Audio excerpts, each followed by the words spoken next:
He was the single most successful investor of the 20th century. Time magazine named him one of the most influential people in the world. He's worth over $70 billion. He's Warren Buffett, and here are his top 10 rules for success. How can other people tap dance to work? What's the secret of that? You find your passion. You find your passion. I was very, very lucky to find it, when I was 7 or 8 years old, and fortunately, my children have found their passion. One son loves farming like nothing else. One son loves music like everything else, and all three of them love philanthropy and what they get to do. You're lucky in life when you find it, and you can't guarantee you're going to find it in your first job out. But I always tell the college students that come out, I say, take the job that you would take if you were independently wealthy. You're going to do well at it. If you think you're going to be a lot happier if you've got 2x instead of x, you're probably making a mistake. I mean, you ought to find something you like that works with that, and you'll get in trouble if you think that making 10x or 20x is the answer to everything in life, because then you will do things like borrow money when you shouldn't, or maybe cut corners on things that your employer wants you to cut corners on. Or it just doesn't make any sense. You won't like it when you look back on it. 3 things in hiring people: look for integrity, intelligence, and energy. And he said if the person didn't have the first 2, that the latter 2 would kill them. Because if they don't have integrity, you want them dumb and lazy. You don't want them smart and energetic. It never bothered me if people disagreed with what I thought, as long as I felt I knew the facts. I mean, there's a whole bunch of things I don't know a thing about. I just stay away from those. So I stay within what I call my circle of competence. Tom Watson said it best. He said, I'm no genius, but I'm smart in spots, and I stay around those spots. Well, I try and stay around those spots, and I just don't have a problem if somebody says, you're wrong on something. I go back and look at the facts, and I think that really is much more important, frankly, than having a few points of IQ or having an extra course or 2 in school or anything of the sort. You need emotional stability.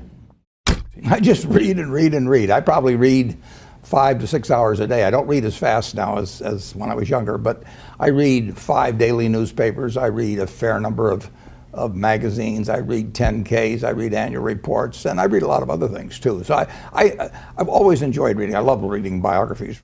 Famous lesson about a margin of safety, that you don't drive a truck that weighs 9,900 pounds across a bridge that says limit 10,000 pounds, because you can't be that sure about it. If you see something like that, you go down a little further down the road and you find one that says limit 20,000 pounds, and that's the one you drive across. The nature of capitalism is that people want to come in and take your castle. It's perfectly understandable. I mean, if I'm selling television sets or something, there's going to be 10 other people that are going to try and sell a better television set. If I have a restaurant here in Omaha, people are going to try and copy my menu and give more parking and take my chef and so on. So capitalism's all about somebody coming and trying to take the castle. Now, what you need is a castle that has some durable competitive advantage, some castle that has a moat around it. And that moat, one of the best moats in many respects, is to be a low-cost producer. But sometimes the moat is just having more talent. I mean, if you're the heavyweight champion of the world and you keep knocking out people, you've got a competitive advantage as long as you can keep doing it. And it's very profitable if you're the one that happens to be able to do it. If you can turn out great motion pictures, I mean, Steven Spielberg, I mean, he's a fellow to bet on, and it has enormous economic value. You'd be surprised at my days. I mean, they're very unstructured, no meetings.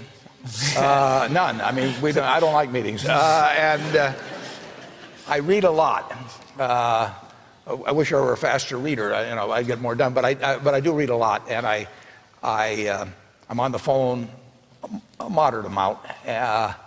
Our businesses run themselves basically out there. My job is allocating capital, and that's what I'm thinking about.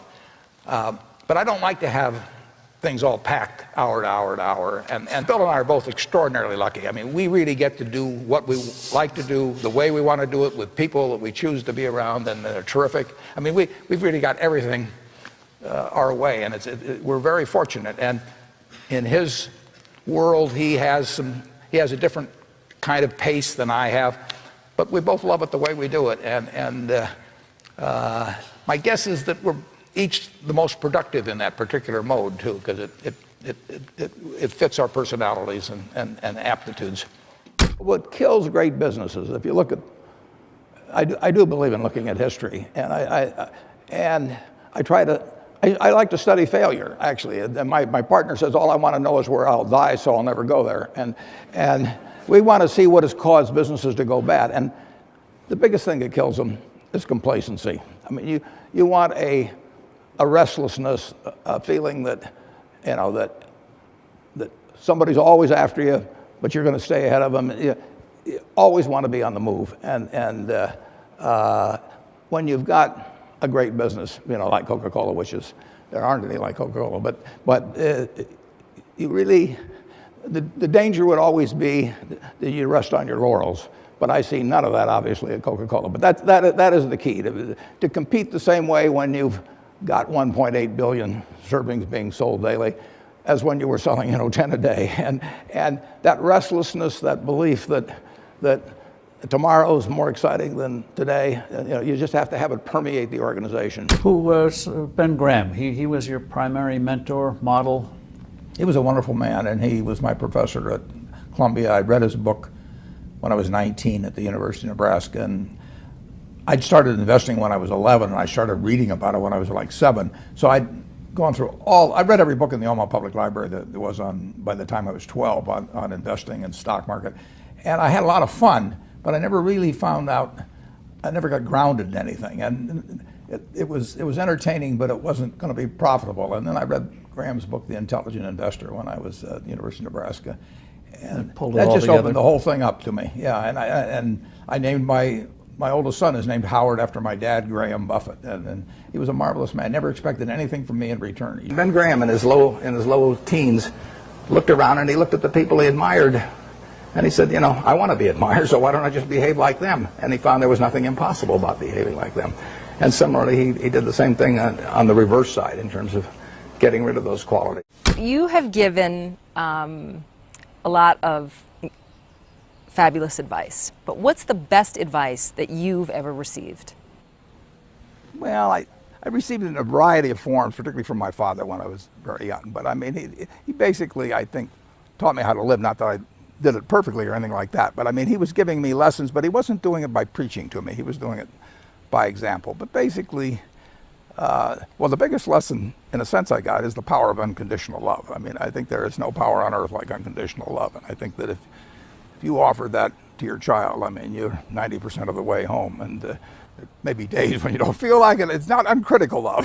That's a different animal. But to know you always can come back, I mean, that is huge in life. That takes you a long, long way. And I would say that every parent out there that can extend that to their child at a very young age, it's going to make for a better human being. And you felt like you got that kind of unconditional love from your dad? I absolutely did, yeah.